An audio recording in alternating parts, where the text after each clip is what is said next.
What is up, weirdos? We're back. It's the Weird and Strong podcast. I'm your host, Jeremy Grinsteiner. I'm so excited for you to be here, especially because you're you. And we have an amazing guest. It's Kimberly Kesting. She is such a phenomenal coach. She is such a phenomenal woman, and I'm so excited for you to hear this conversation. We had so much fun recording this podcast that I can't wait to have her on the podcast again and have more conversations just like what we did today. So without further ado, I bring you Kimberly Kesting, and let's get weird. How's it going today, Kimberly? Oh, I am excited to be here and talk about weird things. Yeah. It's been a minute since you and I have jumped on a Zoom call to talk. And so I'm excited for this conversation, not only to just sit and talk with you, but also to get into some of the things that are a little bit weird. And to start off, I've got a weird question for you. Are you ready? I'm ready. So those of you who've been listening for a while know my love for would you rather questions. Because especially when there are two options that really aren't good or really aren't what you want. So, would you rather live in a world where the only coffee available was really terrible, bad coffee?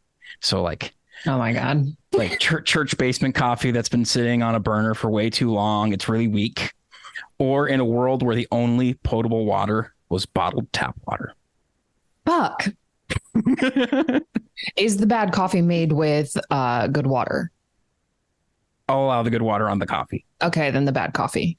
Rather bad coffee I'd rather than have the bottled bad coffee. Yes. I mean, isn't that the world we're in right now, which is bottled bad tap water for most? I don't know. That was a good personalized question. Yeah, I knew you would appreciate that one. As I thought of it as I was getting my artesian well water out of my can and making my coffee this morning. I was like, oh yeah. That's one for Kimberly. It's perfect. Yeah, I've been on this tirade recently. Like I won't say tirade, but I would say that I've been like very much kind of like at my edge with the ideas that like people just accept as normal, which is like, oh yeah, this tap water is horrible for us. Oh yeah, like I just eat whatever I want. I don't even think about it. Oh yeah, I just like slather these chemicals all over my body and like don't even question. Mm-hmm. And I used to be so much softer about it all. And now I'm just like, what the fuck are you doing? Stop.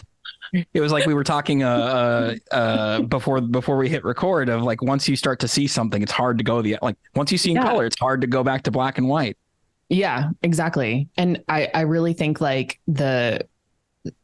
I think that we're in a position in the world right now where we need a little more tough love and a lot less coddling. Mm-hmm. And, people that I poke enough, they start asking questions.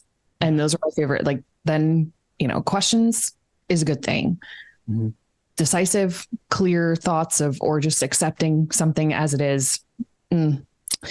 We can break you free of that mental prison. Just spend 10 minutes around me. Yeah, somebody talked about, I'm trying to remember exactly where I heard this, but like, we've crafted a shiny room in hell for ourselves where everything is nice and comfortable and nice and great and shiny. It caters to us, keeps us comfortable. And we don't even realize that we're sitting in our own personal hells.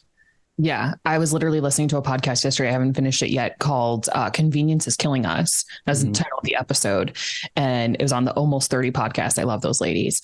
And they're talking about the convenience of everything in our lives. So from like the food that we eat, the way we clean our house, like the chemicals we use, beauty products, I mean, everything under the sun about how ultimately like this level of convenience, I mean, DoorDash, delivery services, having everything at the tip of your fingers from Amazon, being able to like talk to anybody anywhere through the internet, like constantly living in these environments that are like, honestly, we live in a virtual reality. Like, what are we?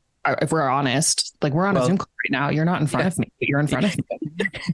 It's the technical version of like an astral projection or But even looking at your social media feeds of what's catered towards you to keep you comfortable, the ads that know what you want before you know what you want. Yeah, I've fallen victim. Yeah, but we all have. I've gotten a disco ball mushroom from one, and that is a pretty quality investment of my time. and bring joy every day. And that's great. And it's, being able to actually take the step back rather than chase the dopamine fix. So in talking about this, we're talking about being different than what the comfortable version of mainstream looks like. Is that something that you've always done, or has that changed for you over time? It has changed for me over time. It has ebbed and flowed. And I would say at my core, I'm a very question the status quo kind of person. Mm-hmm. Are you familiar with the Enneagram? Yes.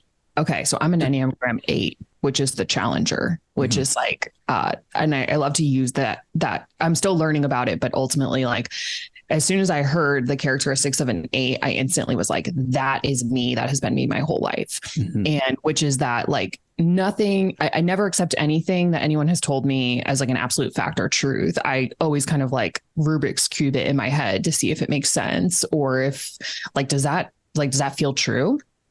And for a long time growing up, that type of challenger, talk back, devil's advocate kind of, flavor to my personality wasn't always received well. I have stories from like being in like Catholic school as a young kid, like challenging my teachers, being like, this doesn't make sense. And they're like, can you stop?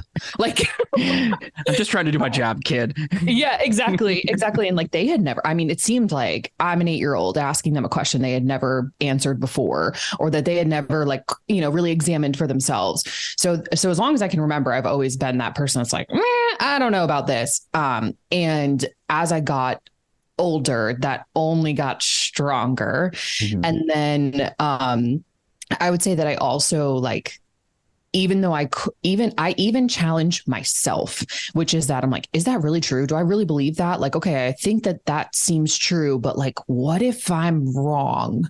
Mm-hmm. Okay. Like, I can keep an open mind to the fact that even though there are certain things that I can experience, or certain things that I can get feedback from, like, especially when it comes to health and well-being, which is like where I challenge a lot of beliefs in the current world, I can get feedback that my beliefs are true just from my own experience. But I constantly think, like, am I right?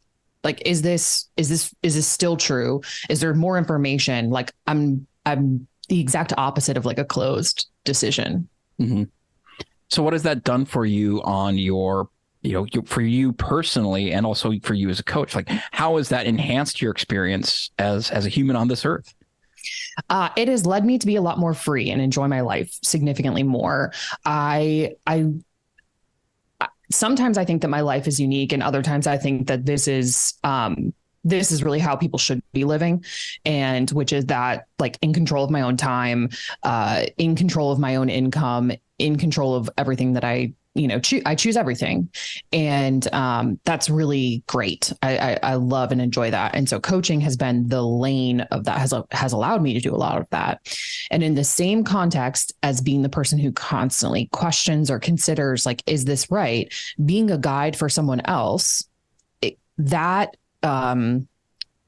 some pressure in that to be accurate. I won't say to be right, but to be accurate with how you facilitate, transformation, healing, all of that for someone else. And so I've found that I've had to really work at my detachment from being right, or my detachment from being keep that curiosity within me to use that as a tool to guide other people rather than me telling them answers. And so that's been a huge, in the beginning of my coaching career, I was more black and white. I thought things were, this is true, or this is not true. Like, the science says this.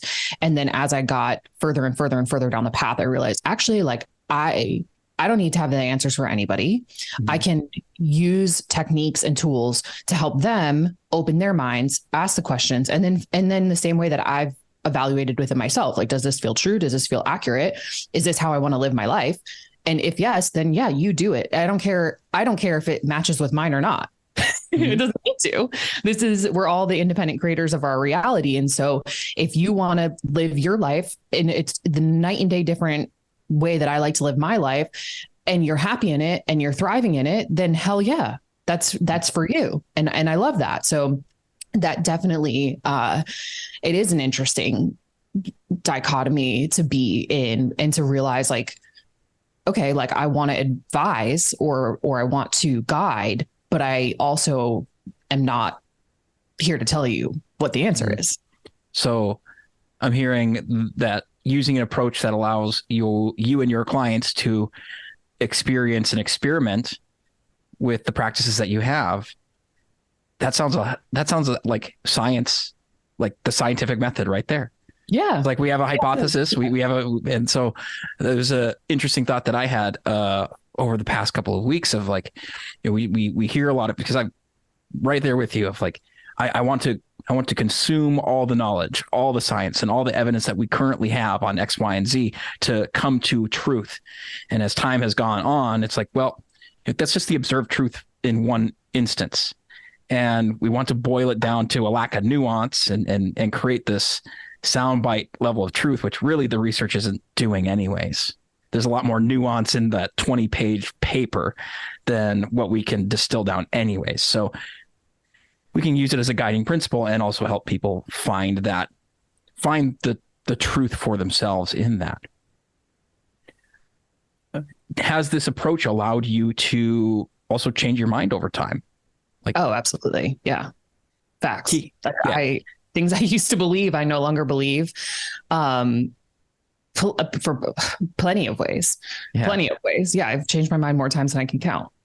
How could you imagine that being, had you been in much more rigid mindset of like, well, no, that's the truth. And you're confronted with something that is completely opposite to that.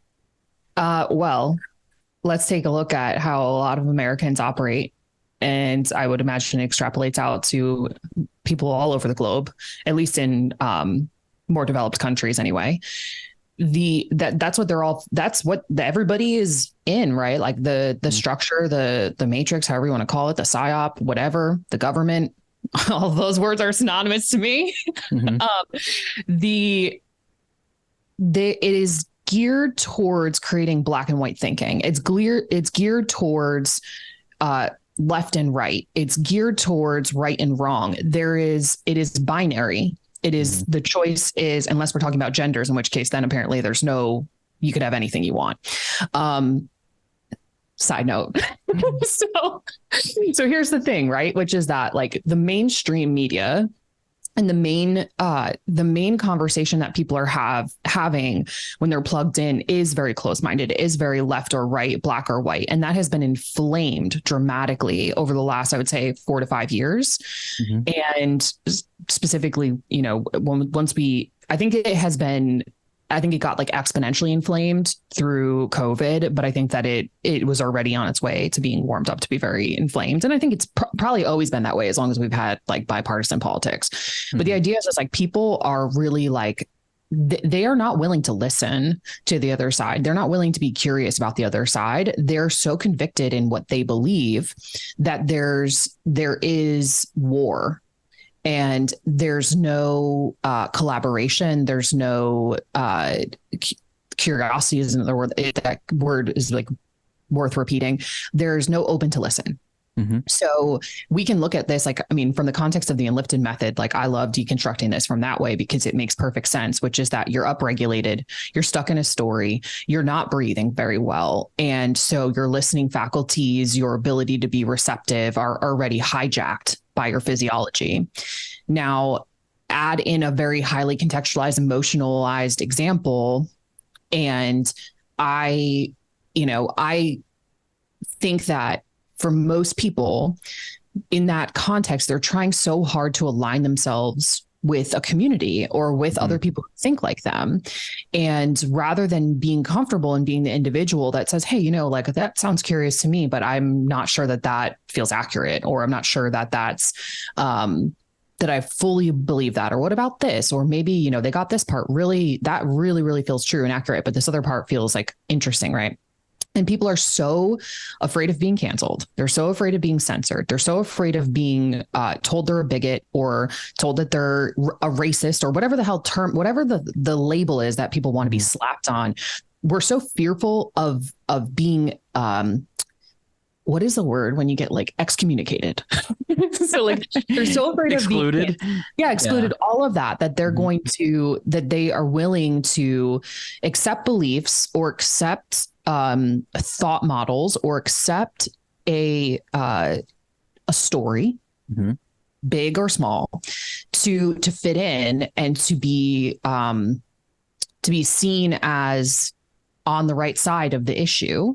And then we get into groupthink. And now all of a sudden it's very much like, well, okay, like I don't really know what I think or believe, but these people over here are waving this flag. And if I'm supposed to wave that flag to be a good person, like I'll just do it. And there's not much critical thinking. And it's very much like you just are caught in that narrative. And so when we end up there, now what thoughts are our own? What thoughts are our society's? What thoughts are those that have been fed to us? I know that people reach this at various stages throughout their lives at different degrees and at different intervals and whatnot. But as soon as you start peeling back the layers of understanding like your own psyche and your own mind and like what that real internal dialogue is saying to you, and if you start to accurately listen to it and get curious about it, there's an awakening, quote unquote, that happens. And I think that word is appropriate, even though it may be overly used. I think it's appropriate because we start to open our eyes to something that we haven't seen before. It's a new awareness. Yeah, absolutely. And then, and at least in my experience, once one door opens, there's always another door behind it. And so if there's any way to spark curiosity in people, if there's any way to create that open to listen, it really,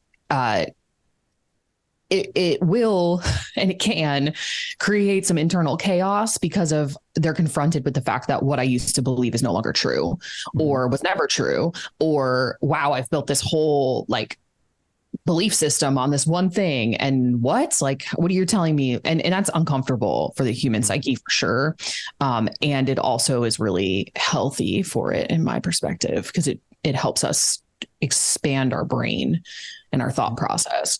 Did you have an awakening pivotal moment for yourself around this that has really like shifted and changed you into the Kimberly that's talking to us today? Yeah, a lot of them. And I would say that they've always built on each other. So it's like, I don't know that it's, if you'd asked me that question like 2 or 3 years ago, I would have immediately pointed back towards like when I had like this, like I've had enough moment with being out of shape and overweight and like needed to get healthy. And that moment was definitely a big deal in my life because it changed my physical energy enough to like open me up to more. And when I look at it now, like even I'm sure there's moments earlier in my life and decisions earlier in my life that pushed me to the stage of like being a little bit more rebellious in my thinking or a little more inquisitive in my thinking. And, I studied philosophy in college. I'm sure that opened up my mind to a lot of things that previously like I could not have fathomed. I later in life got much more into plant medicines and psychedelics, which I want to talk about a radical shift of beliefs around reality that will do it. And then, like a lot of meditation and connection with just the beauty of nature and, different relationships. All of those things are like alchemizers for a really cool awakening or a really cool pivotal moment to start considering things differently. And of course, I have to mention the words. Yeah, of course, the words. Once I figured out about how language was influencing me and how my own language is influencing me, that definitely changed a lot. It helps me free myself of the victim mentality. It helped me look a little more removed, I would say, or like a little more distant from those mainstream narratives that otherwise I would have just blanketly believed or assumed. So yeah, it's been like there's so many paths, so many things. Do you foresee a time period? You talked about this, like one door opens up into another. Do you foresee a time period where there is no more door, or there's a door that remains closed to you? Interesting. Well, so I watch a lot of Gaia, and I get curious about interdimensional beings and, and different layers of consciousness and all of those things. And it's hard for me to fathom like where that stops because it feels very infinite to me. And so I guess it's like, is the universe finite or infinite? And that would be the answer. And I don't know that answer. Mm-hmm. And it's okay to not know the answer, right?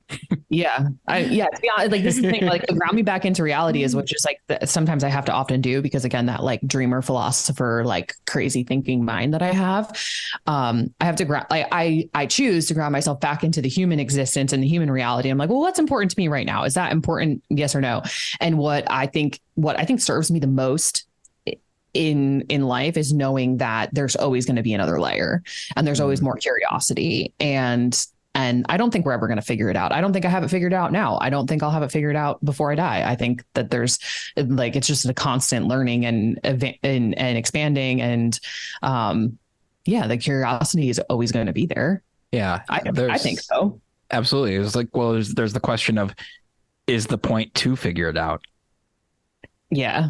And like I had the one of the main, and I think I mentioned this because we had done the ancestors course together. Yeah, my favorite. Yeah, and one of the things that had reinforced my decision to take that course was experiencing family constellation therapy in a group session down in Austin in December, and that was one of those moments that really, really for me was a pivotal component of like, as it was described to me, I was like, come on now, this sounds like some real like snake oily types of stuff. Like I'll believe it when I see it type of a thing, the skepticism. Yeah. And then experienced it. And I went, holy shit, what the fuck was that? Like, all right. I'm much more confident that I actually don't really know anything at all. I know what my experience has been, but I don't actually know capital T truth or like, I'm much more comfortable with this idea that I don't need to figure it out. Yeah, I'm getting there too. Like I definitely, so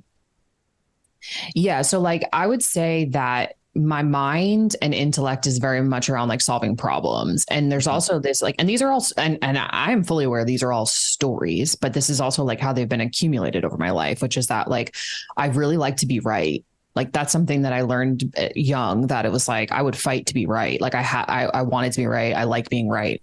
Why? Just because I'm sure validation and whatever. And letting that go and letting it just be like, well, I might be right. I might not be right. Like intentional use of soft talk on that to just leave the door open creates a lot of freedom and creates way less pressure. And then like, I'm also geared towards problem solving. Like I like to know the answer. So like, again, that's like tied right into being right. Like I like to be able to like find the answer. And the thing was like for a long time in my spiritual journey and in my like relationship with myself, I really felt like I needed to, those things had to be true, which is like, I have to be right. I have to figure this out. Like what's really going on here? Like, how come do I know? Do I not know? And, I was really on this like search to find that answer. And then eventually it was like, the answer that presented itself to me and what I've been living in as of more recently is like, you don't need to know. Stop trying to figure it out. The only thing you need to know is that it's all going to work out and surrender. And once I like really started practicing that and like knowing it, not just like, oh yeah, surrender. It was like practicing reps of surrender, practicing letting go, practicing just like that full blown trust. Is like everything just keeps getting better and better. So I was like, okay, well, I don't need to be right. I don't need to figure this out. And if I can at least like have somewhat of a frame of reference of what I want, not what is right or wrong, but what I want, then, and I can kind of like use that problem solving mode of like, not necessarily how I'm going to get it, but more so like, what can I do to support myself in getting it? Then the stuff comes. Mhm. So it's like, I'll take it. I like that version. I like this model of reality I'm living in right now. And something else is going to unlock or show, like some other layer of magic is going to show up in my life at some point. And like, it's impossible for me to know what it is yet, but I know that it's coming because I know that that's what has been consistent this whole time that I've been a human. Mhm. And, it'll keep coming as long as the curiosity still exists. Yeah, as you were talking, it reminded me of I'm going to paraphrase it best I can of an Alan Watts talk that he gave. He talked about, I believe this was in the Zen tradition of like we are, as we are born, we are thrown from a precipice. So we're thrown off this cliff, and we're all falling towards our demise, which is our death. But along the way, there are rocks and trees and pieces of earth that are falling with us. And we tend to want to grab onto these rocks and trees and pieces of earth and cling to them and imagine that they're not falling as well. And so as you were talking about all of this, that was popping into my mind of this clinging to this control or needing to be right, needing to know what the next answer is, what the right step is. That just like popped out. Yeah, I love absolutely that imagery. Yeah, I love that imagery. It really feels like it feels accurate. And I can think of plenty of times in my life when I've tried to grasp onto like knives that were poking me in the side, right? And then I'm like, no, this has to be the answer. And it's like, no, it doesn't. Yeah, it's very interesting. Like when you talk about like the lack of control in that, which is, I just did this cool energy work called Body Code for the first time last week. And effectively what they're doing is like muscle testing. The practitioner is doing muscle testing on their body in your energetic field to figure out where stuck emotions are trapped or different elements and systems of the body are out of alignment or out of balance. And she, in 3 different times, lack of control came up from stored within my body. And it was a really like interesting reflection because I was like, well, like, what is that for me? Because I realized that it's like actually the fear of no control. Cause like for a long time, I operated in a place where I tried to control everything. And so as I've like really dropped that and just been aware of the fact that like that could be something that's stored in my body, that emotion or that fear of it, or that like that needing to grasp, like what you're talking about in that image of like we're all falling and trying to grasp something that's also falling. It's very interesting to me because I think that it fits right in with this conversation is like, we have a lot of control in our life. Like we have a lot of control over many things, like where we started with like the quality of the food and water we put in our body. We have control over the thoughts in our head. We have control over, how we choose to architect our lives. And that's the part that I think people like we've been misappropriately educated on. Is that part, the parts that we can control, but then we've also been not appropriately educated on the parts that we can't control, right? Because like going back to that thought process around like the media or the mainstream or whatever, it's like I've heard this more times than I could count, which is like, oh well, we can't control them, you can't control that, or can't like in voting, like oh, one vote doesn't matter, that kind of stuff, and it's like whether those are true or not, it's like there's a certain type of surrender that happens that like is like a forfeiting your control into the land of lack of control, where it leaves you with no agency and no like real choice.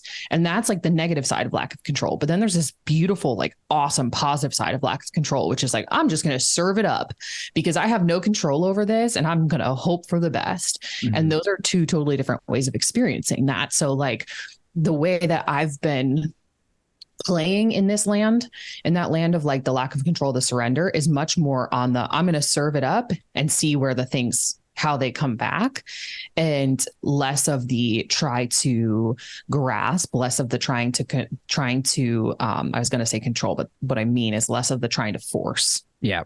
Trying to engineer an outcome. Yeah, exactly. Yeah.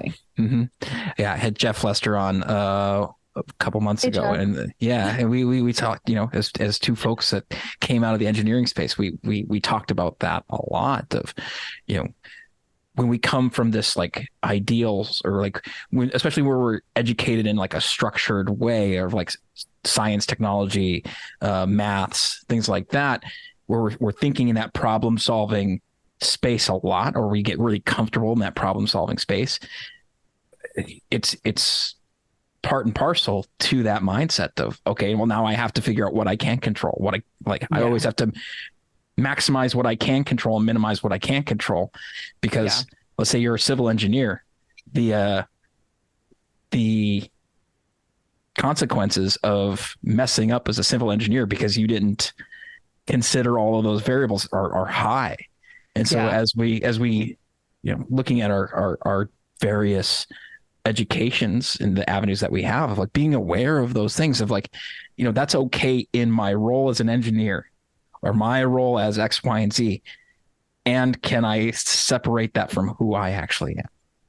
Yeah. It's like, it's the 3D physical world versus the whatever the other area is. You could call it the quantum field. You could call it consciousness.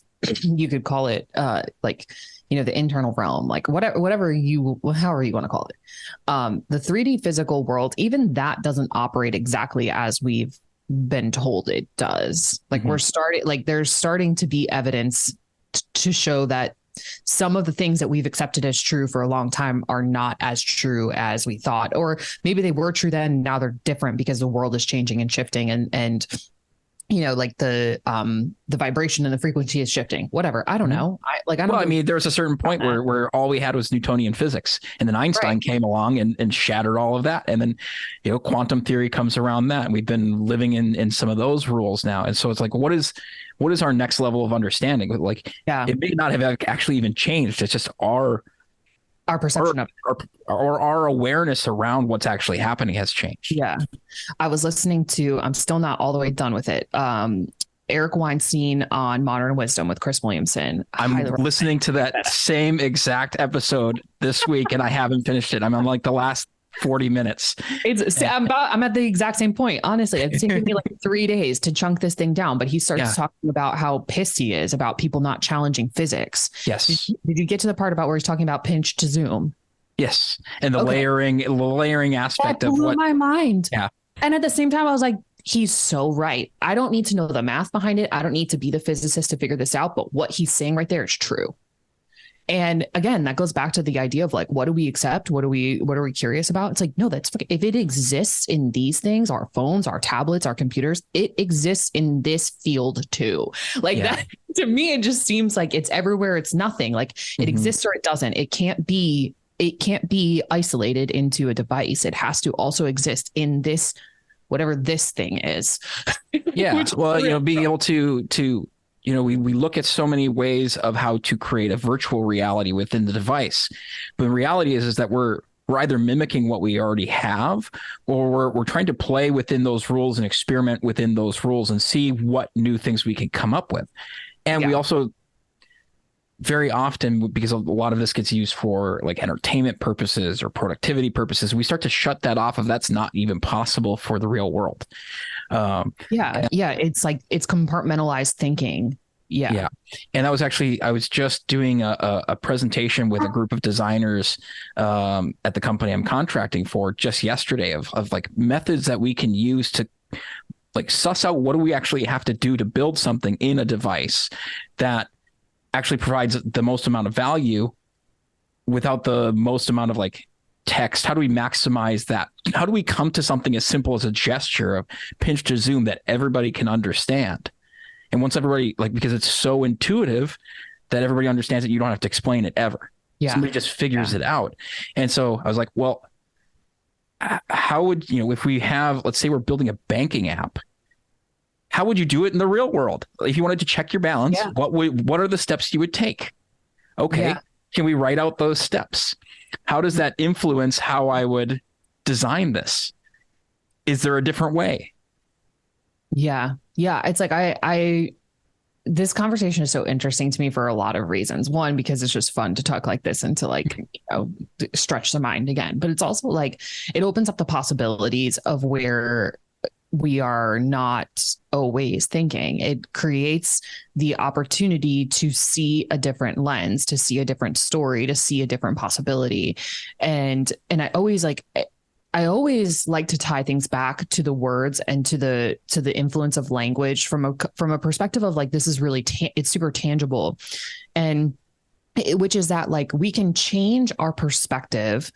We can, which is to say that we can change the movie that plays in our head, which is to say that we can change the feelings in our body and how we take action out in the world based on the way that we construct questions, or the way that we construct like listening to other people, how they're talking and getting curious. And like that fundamental ability to just change a few words in how you're asking the question, or hear something and say, hey, what if I say it this way? What if I ask it this way?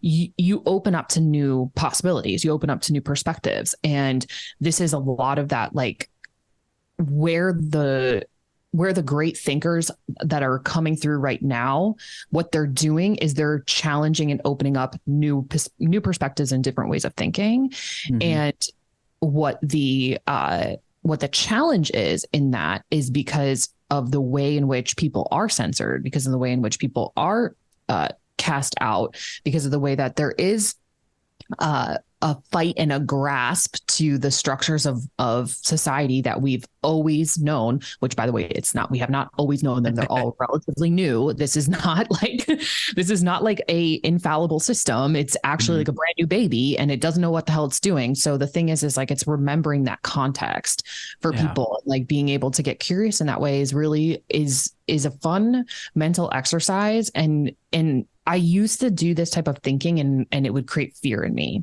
or it would create uncertainty in me in a way that led to discomfort. Now, when I think in these ways, I'm like, whoa, what if?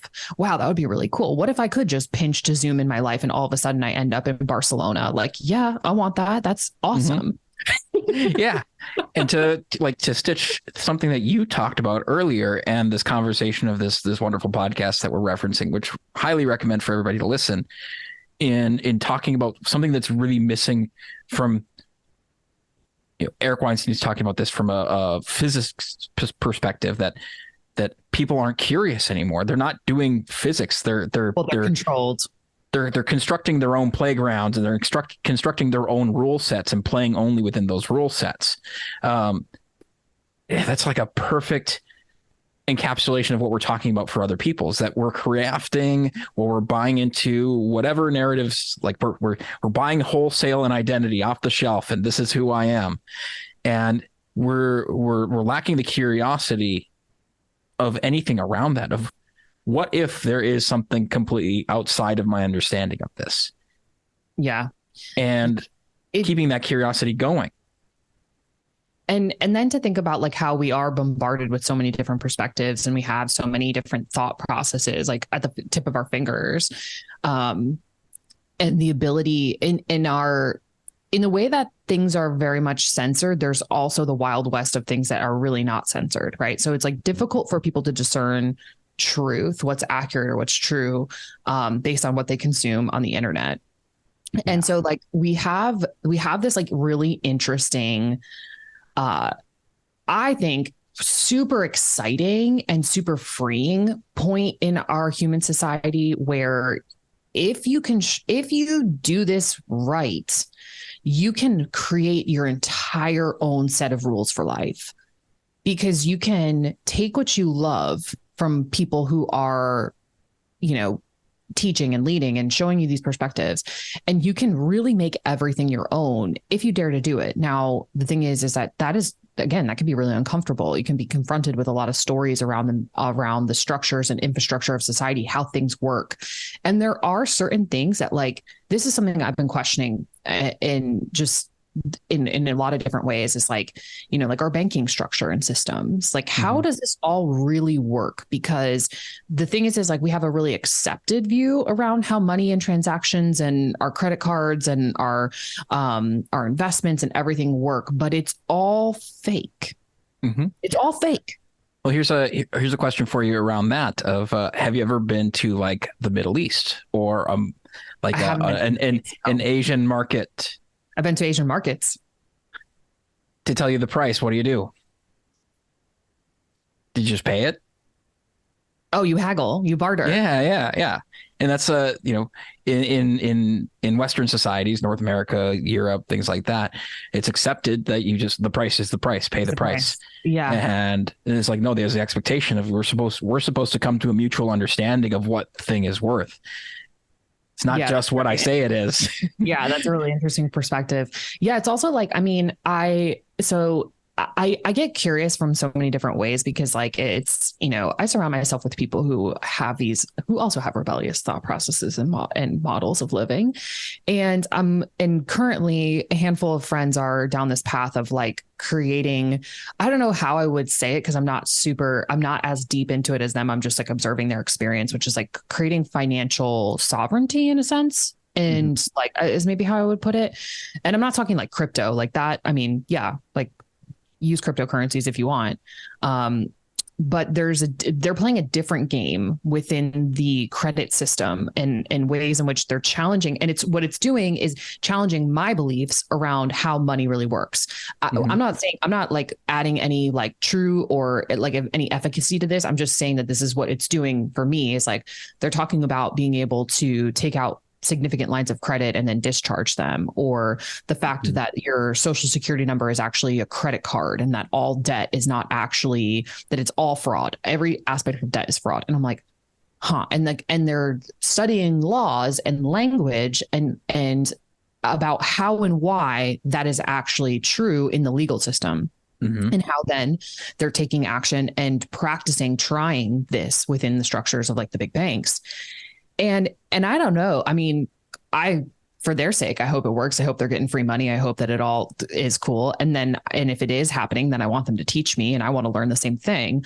But what it's done is it's really challenged a lot of my beliefs around like the infrastructure of how things work because the story I was told growing up was that, it's like you have to get a good job and maintain this salary. And then you can afford to, pay your bills and then get a mortgage and buy a house. And, it's like, oh, you're going to go to college, take student loans, no big deal. Oh, like here's a credit card. You can use it to do whatever, but make sure that you don't get into too much credit card debt. Like credit's bad, like debt is bad. Make sure that you're putting certain percentages away, like follow all these rules that are laid out for you in a very clear, concise path.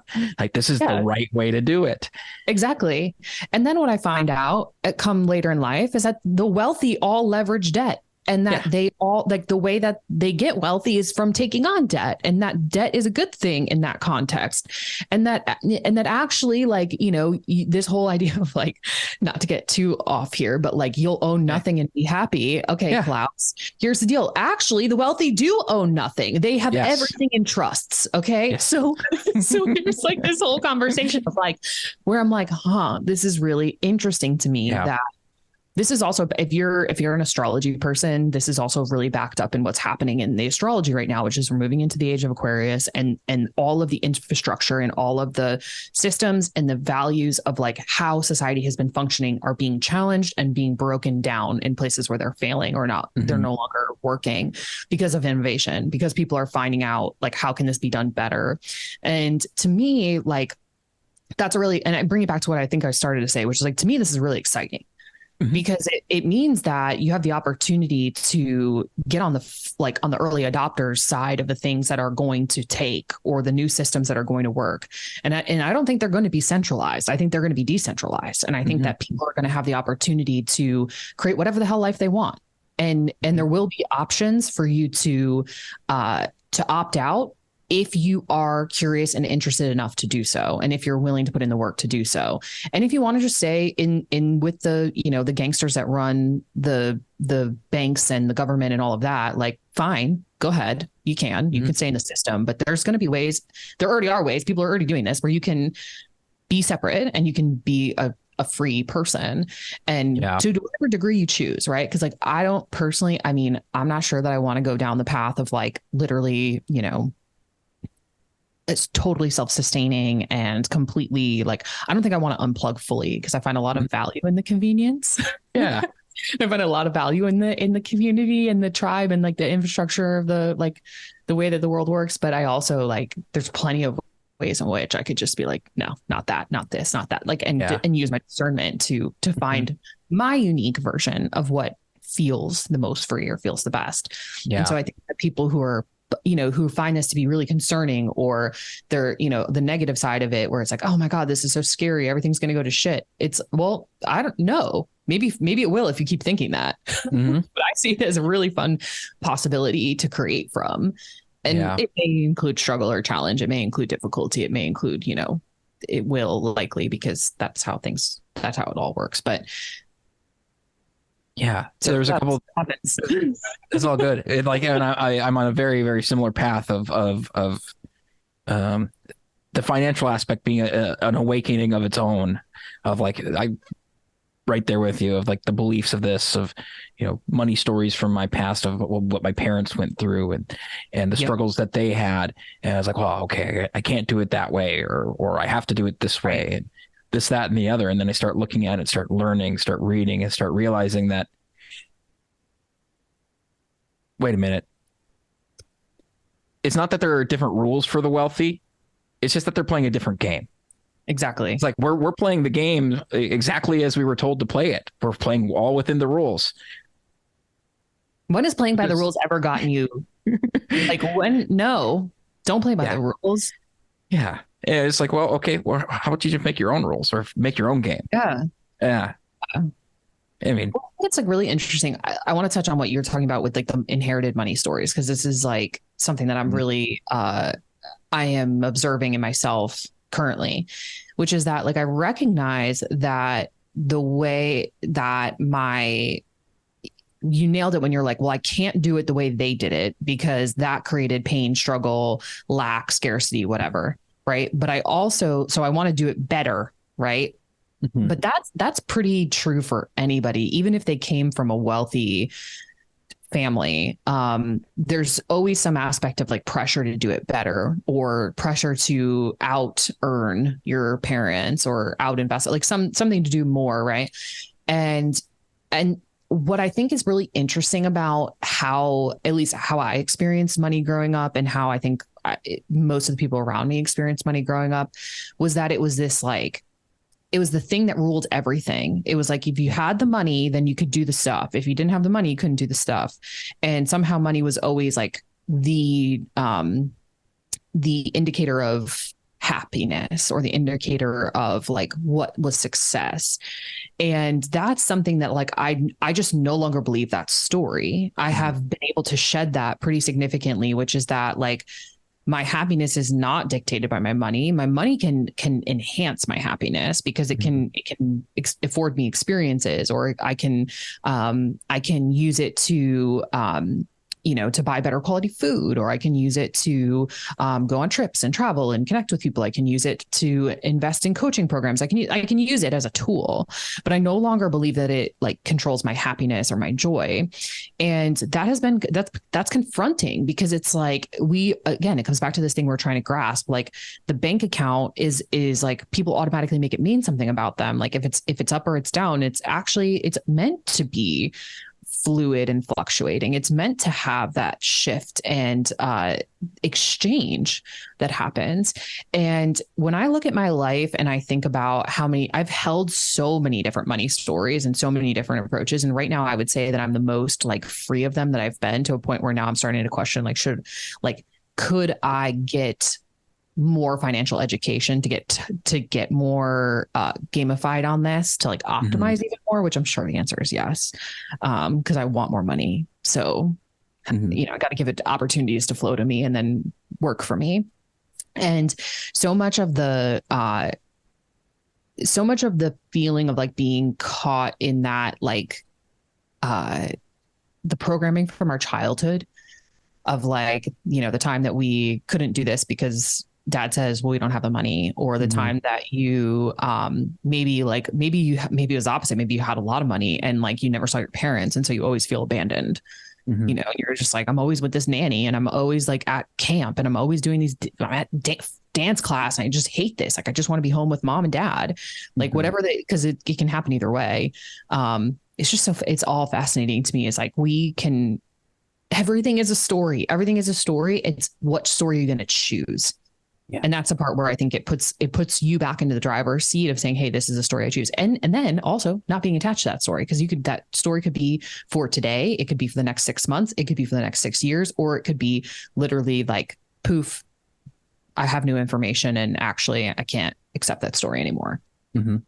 Yeah. I've heard before that the root of all human suffering comes from attachment. Yeah. And I'm also curious on this is a open-ended curiosity of what you were talking about, of this, where you thought that money was everything, or this identification. I was wondering that, do the members of the Wu-Tang Clan still believe that cash rules everything around me? Probably. Or, and all as the they people who evolve, listen to it, because music is a high level spell. Yeah. Like, I think at the core, I do think that money rules everything, because I believe that that's the structure that we're in currently. Mm-hmm. I would say right now, money rules everything. I don't know that that's universally true across history. And I don't know that that's, I think it's whatever a society places value on. And so like what we place value on is dollars. Well, our current monetary system, as we know it, of like paper money and things like that, or digital money, like, yeah, it's what, less than 4 or 5 generations old. Like, we've had coin money before, but it was all based off precious metals, things like that.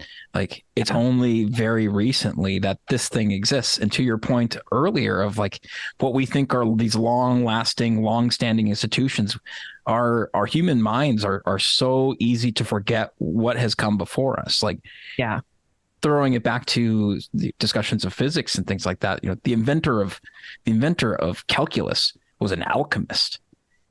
And like, to think of that, of like, this is a guy who's held up as a saint in the scientific and mathematics community, of like, yeah, he was casting spooky symbols and performing something that most people would view as akin to witchcraft versus hard sciences. Yeah. And we tend to forget those things very easily, or ignore those concepts for ourselves, and that what was once true can be true again, or like what we have can completely change overnight. Totally. Well, that's the part that I think is really interesting, bringing it back to the point about like when we're talking about the doors opening and closing, which is really just like the infinite nature or the finite nature. Like, this is why Bitcoin is appealing to people, is it's a finite supply. Right. And then versus the fiat currencies, which are an infinite supply. Like, there's infinite amounts of, and this is where like the woo and the practical, I think, come together in a very interesting way, where people like, oh, infinite abundance. I'm so abundant. Money is infinite. There's so much money around me. Well, like, quite literally, yes. And that is the problem too.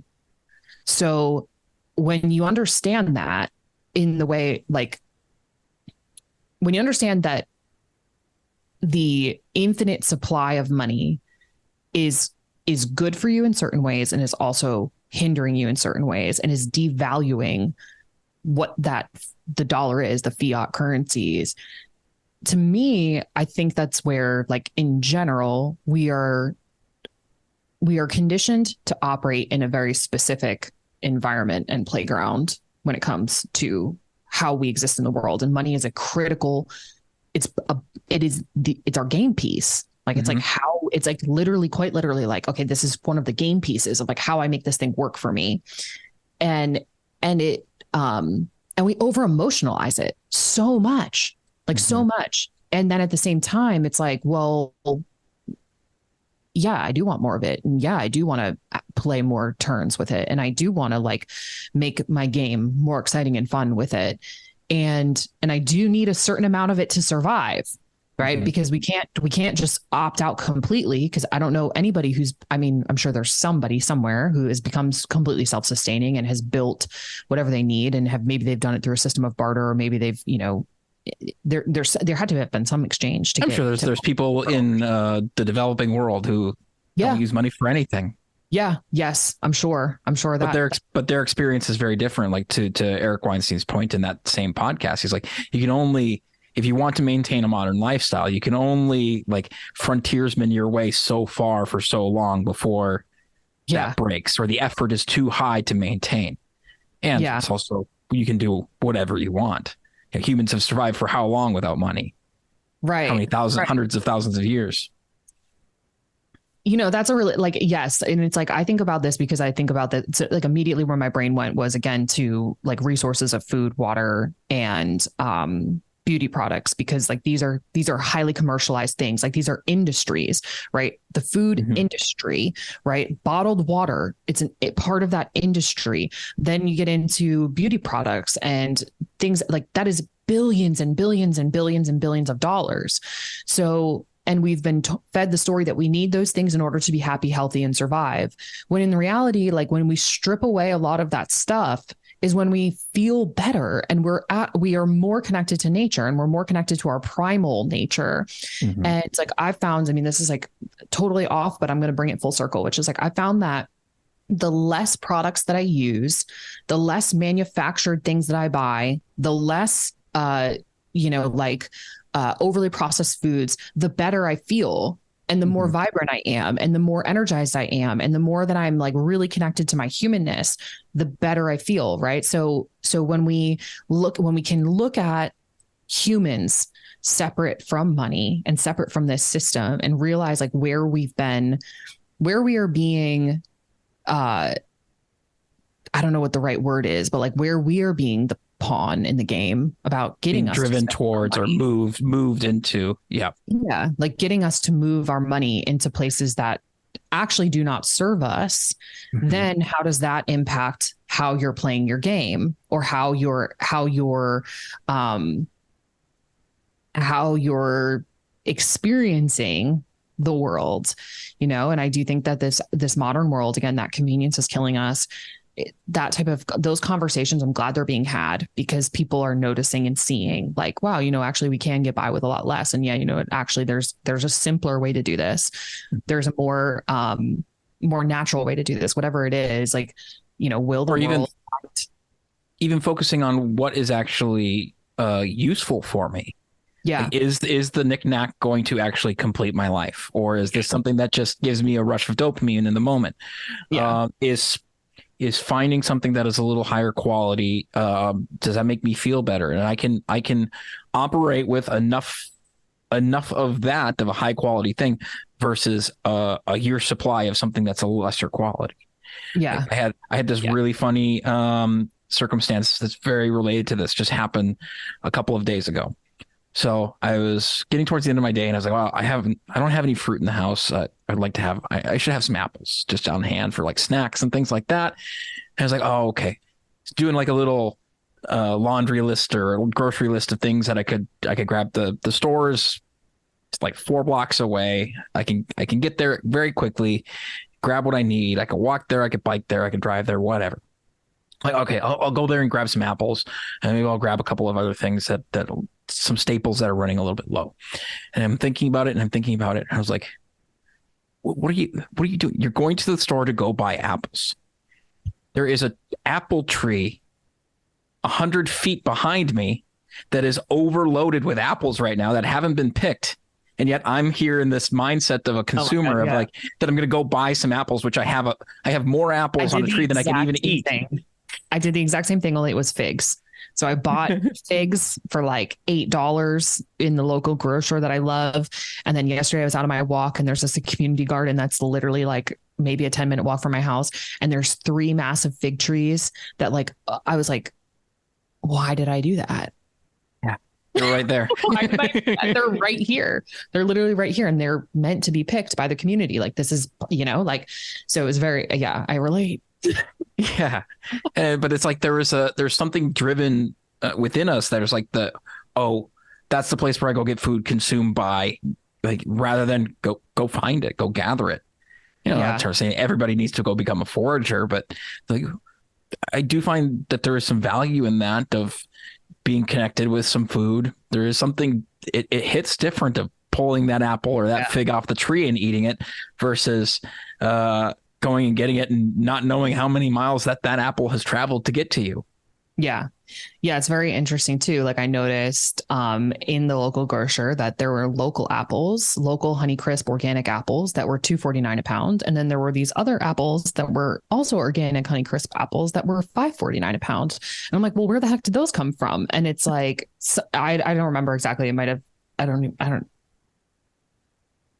recall where it was, but it was another country. Yeah. Usually like Chile, Argentina, places like that. Yeah. Yeah. And I was like, what? Like I'm definitely buying the one that's cheaper, but not because it's cheaper, but because it's local. It could have been, the price could have been reversed, right? Because again, that comes to where we're talking about assigning value. Like I think this is really something that's very interesting in the coaching space too. Is like assigning value to your prices and what people are willing to pay you or not willing to pay you, and what you're willing to pay for your own coaching or what you're willing to invest in. It's all arbitrary. It's all arbitrary. And it's a matter of like, do I believe that this thing is going to give me back this amount of value? And when I have thought about that from, so many different lenses and so many different ways, it's like, I just always come back to like, the money is going to come and it's going to go. And this value and this exchange is either going to get me something that I want, or it's going to prevent me from getting something that I want. So how can I make those decisions from a place of choosing by my own rules, choosing by my value, and then either just saying, okay, that's the value that it's going to take, right? This is the amount of coins it's going to take. Like you go to the arcade and it's like, okay, I need to get 500 coins to get the Nerf gun. And it's like, okay, cool. I'm going to get 500. I'm just going to keep playing until I get it. And then you spend $500 and you're like, damn, I could have bought a Nerf gun for 25. Like, okay, fine. But like, it's just a matter of like, how many coins? Yeah. I've had a conversation just recently with somebody too, of directly around all of that as well, of, well, so-and-so has charged X, Y, and Z for this, or I've seen this. I was like, well, okay, what do you want to charge? Okay.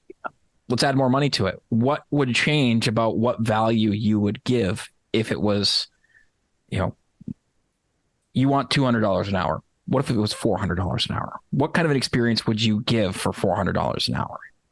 Yeah. What would be different over what you do today? Yeah. And sometimes like what's interesting about that thought exercise is that it may not be that you give anything differently. It may just be that you perceive yourself as more valuable. Yes. And when you do that, like that translates out into everything else. And it also like, it's all like so interesting in the sense of like, what would happen if the world just decided like, or what if the currency collapses, right? Like what if money is now useless, and what if money is no longer part of how we assign value or how we can attribute our success? Like what other markers in your life can you look to that make you feel valued and valuable? And I think that that's one of the things that like, I feel really, I feel very solid in my own life, which is that like, I have my physical health because I've worked at it and because I've assigned value to it. I have healthy relationships because I've worked at it and assigned value to it. And those two things will help me get the other stuff.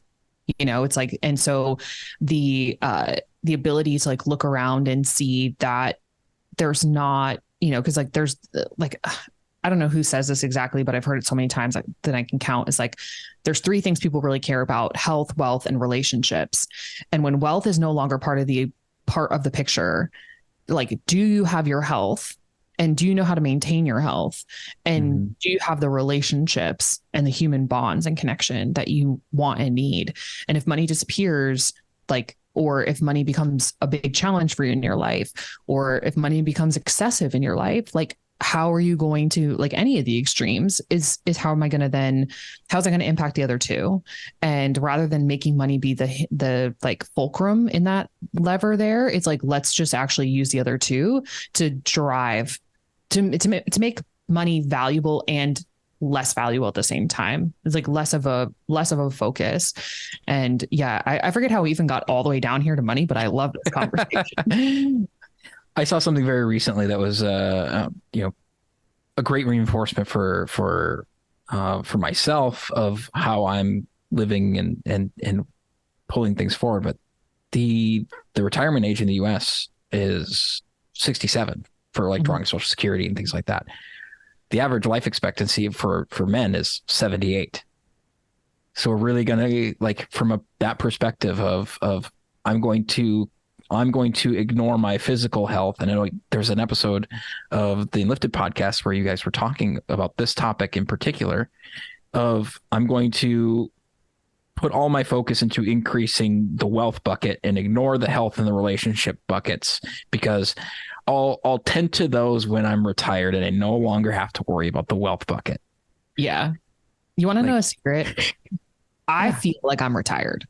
I don't feel like I work. I feel like I'm retired. My parents are actually retired. I don't think they feel like they're retired. I think that they carry, I think that technically, yes, they don't go to work every day, but they carry much of the, like, of that exact thought process of like, oh, well, now I'm retired, but like I can't spend all the money because I got to make it last because I'm not earning anymore. So what I have is what I have. And I also, like, you know, have to keep living by these sets of rules and these types of things. And I don't know how much they enjoy it, to be honest. I think that, like, surfacely they probably do, but like deeper fulfillment, I think is lacking. And for me, like, I think, again, I think I said this in the beginning. It's like, I think that my life is pretty unique and but also very attainable and realistic for many people, which is that I'm in control of all of it. So I feel like I'm retired, and I just, you know, I have a lot of freedom that I know other people don't have. And I particularly felt it. I was in New York City last week, visiting my brother and sister-in-law and my new nephew and some friends. And the entire time I was there, I was working, but I wasn't working. I could do everything I wanted to do. One day I just literally was like, okay, well, I'm working. I'm doing an Instagram live with Ryan Sprague, and New York cannabis is legal everywhere now. And there's these bodegas everywhere. I'm going to do my research. I'm going to go into all of them. I'm going to get a coffee that infused with cannabis. I'm going to enjoy being high. And then I'm going to get in on Instagram live with Ryan. And like, I literally was laughing to myself that day. I was like, this is a work day. This counts as work. And that's why I'm like, I feel like I'm retired, because that's not really work. That's fun. That's play. That's curiosity. That's like, and granted, that is a very unique day of work. It's not like I'm doing that every day, but the thing is, it's like the fact that that could be what I did that day, that would generate me income, that would move the ball forward in conversation of opening people up to new ideas and new mindsets and new possibilities of holistic health and wellness, which is what my mission is. And then I can also have fun while I'm doing it and have a great time. Like, hell yeah. That's, I mean, to me, that's what else could I ask for?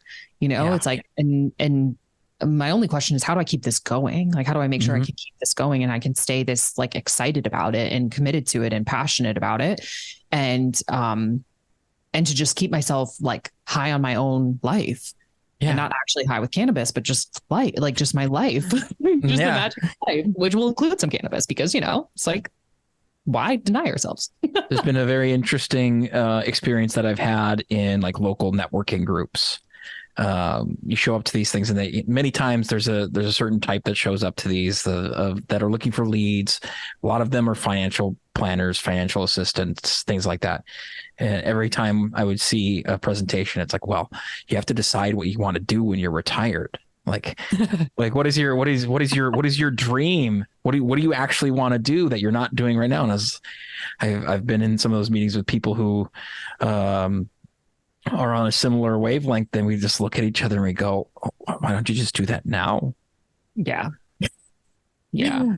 Well, you know, we operate under this, like, delayed gratification belief, which serves us in plenty of ways, but also, like, really holds us back from enjoying the here and now and enjoying every step of the way.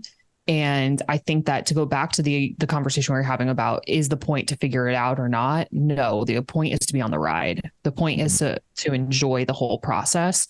And to, like, I always say this, leave room for the magic. Like, that's one of my favorite things to say, is, like, always be sure to leave room for the magic. And sometimes people, like, take it from me and they're like, what? And then other times people are like, oh, hell yeah. Yes. Because you either like get it or you don't. And, there's another saying that I love that I stole from a tarot deck, that is, magic is everything or it's nothing. And so I believe magic is everything, because I don't want magic to be nothing. And I have evidence that magic is real. So if I believe that magic is everything and I can leave room for the magic, then that in itself takes care of everything else. And it will take, you still have to ground it in, you still have to do the actions, you still have to like take the steps and keep putting your effort there. But for the most part, it will get you where you want to go. And if you're not, and so then my next thing is like, okay, well, if I'm not experiencing magic in my life right now, and I haven't seen that, or I haven't experienced that, then we got to start looking at, and this is where the coaching piece comes into play. It's like, where are you blocking yourself from it? Where have you created such a tightly wound internal dialogue that you cannot see magic in this world? Because it is everywhere. It is everywhere. Like, just step out into nature. It's magic. Get onto your Zoom screen. It's magic. Turn on your faucet. That is magic. Like running what, like that is not like, that's engineering. That's magic. That's ways people have created these conveniences for us, or created these experiences for us. And then the way that the intelligence of the earth is also operating, like mathematics is magic, right? Yeah. Like physics is magic. It is all real. Mm-hmm.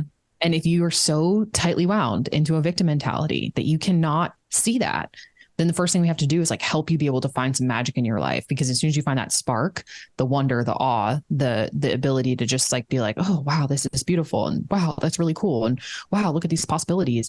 Now you can start to, you don't have to wait until you retire to do that.